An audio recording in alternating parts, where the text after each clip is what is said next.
understanding goes and who it's for. This is not a gaming phone. So I mean that it doesn't have more power than other flagships that are out on the market, but it is a phone that's made for gamers. So those who really care about performance, the best that they can get out of their hardware, and who like control over adjusting whatever they can. It's a mindset, and it's for those people. So let's go ahead and open the box. Ooh, fancy schmancy. What's this?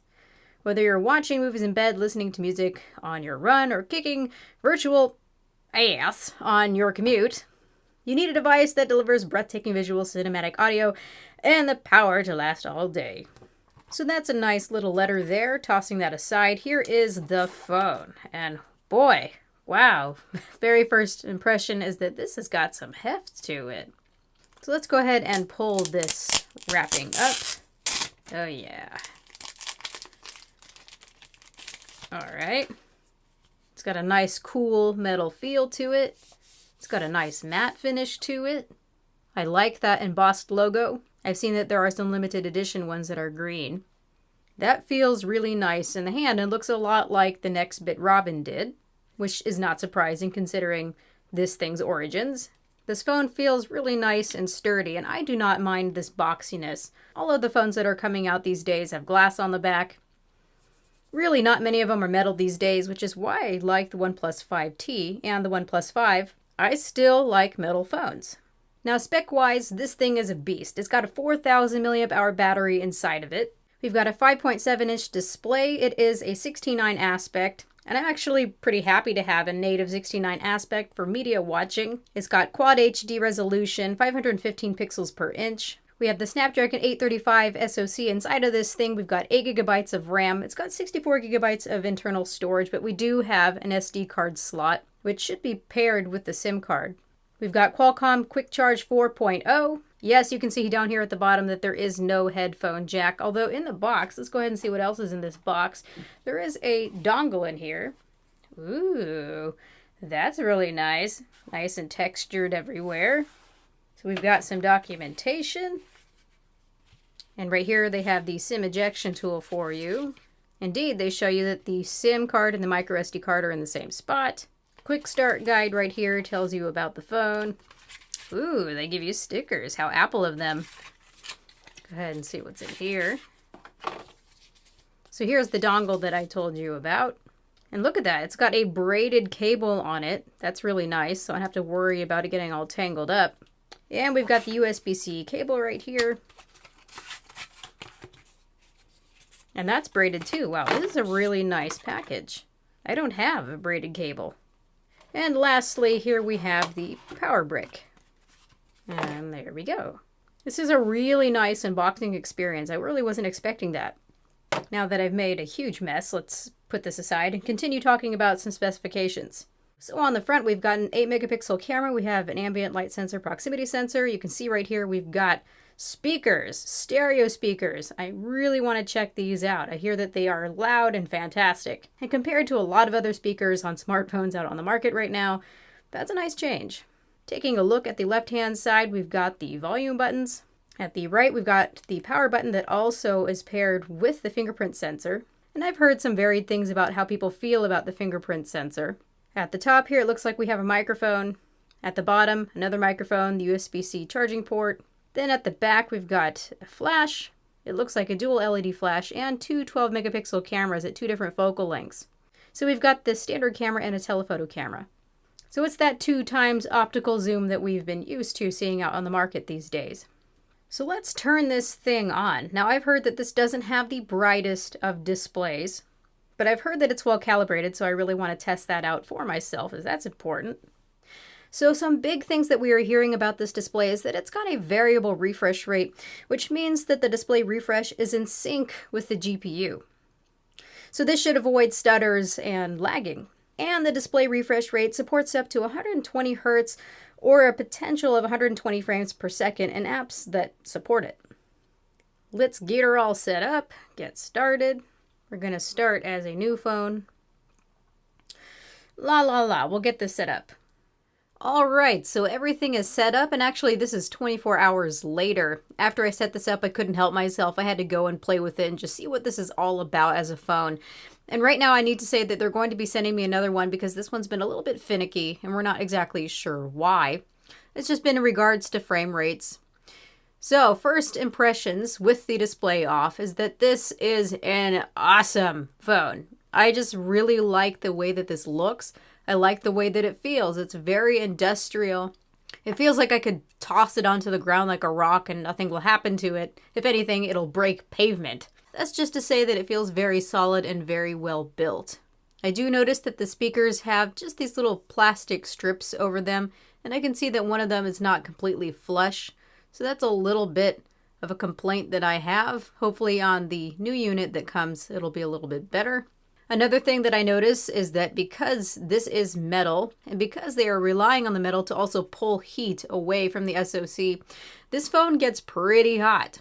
So if you're doing gaming for a prolonged period of time, some intensive gaming, it does feel quite warm. Doing everyday tasks, if you're doing it long enough, feels warm too. But that's to be expected with a metal phone like this. Now, I like this matte finish in the metal, but it does hold on to my fingerprints, and it's not the easiest to wipe off. There isn't any water resistance to speak of, so I can't just rinse it to help myself. But you can wipe it clean. That's just a minor gripe. Now, some people have been complaining about the placement of the fingerprint sensor, and I have to admit that it's a little bit low. I'm often expecting it to be about right here, and it's a little lower than that. But it's very accurate and very fast. As soon as you place your finger on it, hold it down, turn it on, it unlocks it all at the same time. I've also been finding the volume buttons to be a little bit lower than I would like them to be. I don't think that that would matter really, except for this gets to be pretty toasty when you're gaming, so I decided to get out my Moga controller, and you can see where those buttons are located. So when I slip this into the Moga controller, I can no longer access my volume buttons. So that's just something I noticed last night when I was playing with this. So now looking at this display a little bit, I have yet to measure it, and I will. Colors look pretty good to me. It's not overly too cool to my eyes. I do notice that yes, this doesn't get extremely bright. It gets bright enough. I think that if you're indoors playing games, it's going to be just fine. I think if you're indoors in general, it'll be just fine. The only time I think that it's not going to get bright enough is when you're outdoors. So yes, I can totally see that this will not be an easy phone to see when you're out in direct sunlight. For that, you're going to want one of the other phones that gets pretty bright, like 700 nit brightness phones. Is it a deal breaker? No, I live in Washington. The sun never shines here. So I think it depends on your usage scenario, but it really honestly does not bother me. And I'm picky. So how about that feature that everybody cares most about, the 120 Hertz display? So if you go underneath display settings here, you see there's an option for refresh rate. By default, it's 90 Hertz out of the box. 60 Hertz, that's just like any other Android display. But when it's at 120 Hertz, it is really nice and smooth. It's a thing of beauty. Now I'm filming at 60 frames per second, so hopefully we can see a little bit better than if I was filming at 30 frames per second. So the UI looks nice and smooth. Scrolling is nice and smooth. Even in applications, we can see that scrolling looks pretty nice and smooth. It certainly looks a lot better than some of the Android experiences that we have. Samsung, for example. But where it really shines is in games that support really high frame rates, and there's really not that many games right now. That when you do play them at 120 Hertz, and they are approaching at least a frame rate of 100 frames per second, it looks pretty darn nice, pretty darn smooth. Now I would say that games that really aren't compatible with a higher frame rate, I would just change the display to 60 Hertz. That way you get the best result. Otherwise I notice it looks pretty stuttery. Now, I don't want to talk too much about the gaming and performance experience until I get my new unit. That way I can make sure that any of the things I have experienced are not a defect or some weird thing going on. So I think that really, right now, 120 Hertz looks nice for scrolling. It just gives it a more of a responsive feel. But most of the time, I'm probably going to keep it at 60 Hertz. What's also nice is that you can control the display resolution as well. You see that you have it at 1440p, touch it, give it a second, has 1080p as well, and then again, we've got 720p.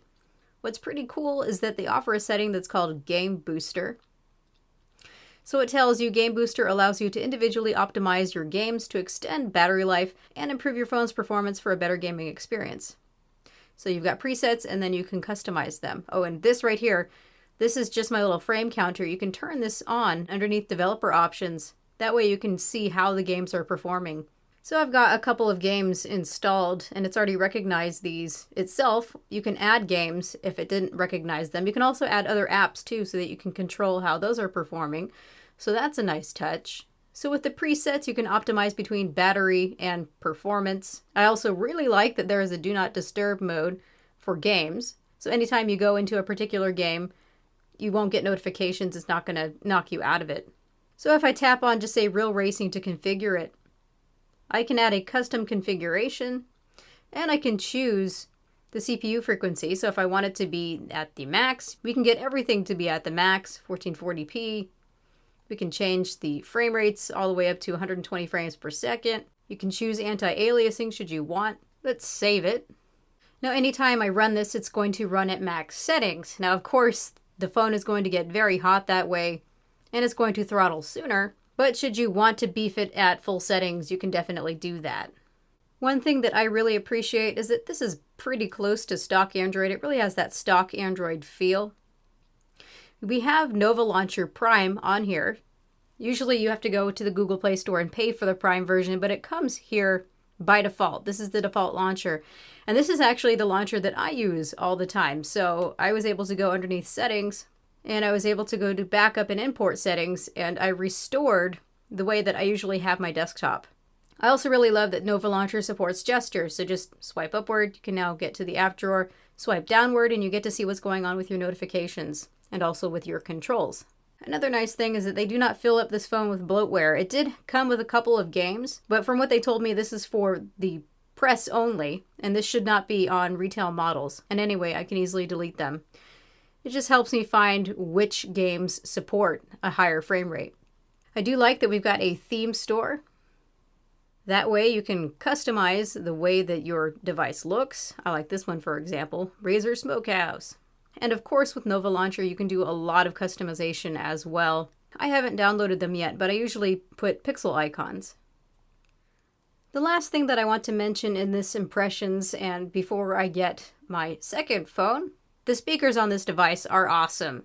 It is what everybody says it is. They get really nice and loud. I don't hear any distortion. These are probably the best speakers that I've heard on any of the smartphones this year. They are the best speakers that I've heard this year. You've also got some presets. These are some Dolby presets, movie, music, game, voice, and you can add some custom presets yourself. So my thoughts here is that I can really see what they're going for. They want this to be the all-out Android experience. I really can't speak much for battery life yet, but of course, if you want to get the best battery life out of this thing, keep it down at lower settings, lower refresh rate. But this does have a really nice screen on it. I think that it gets bright enough for most media situations. The refresh rate is awesome. It's really nice to see Android being this smooth. I have been seeing some frame rate issues here and there, but I am getting another unit, so I'll see what I think for my full review.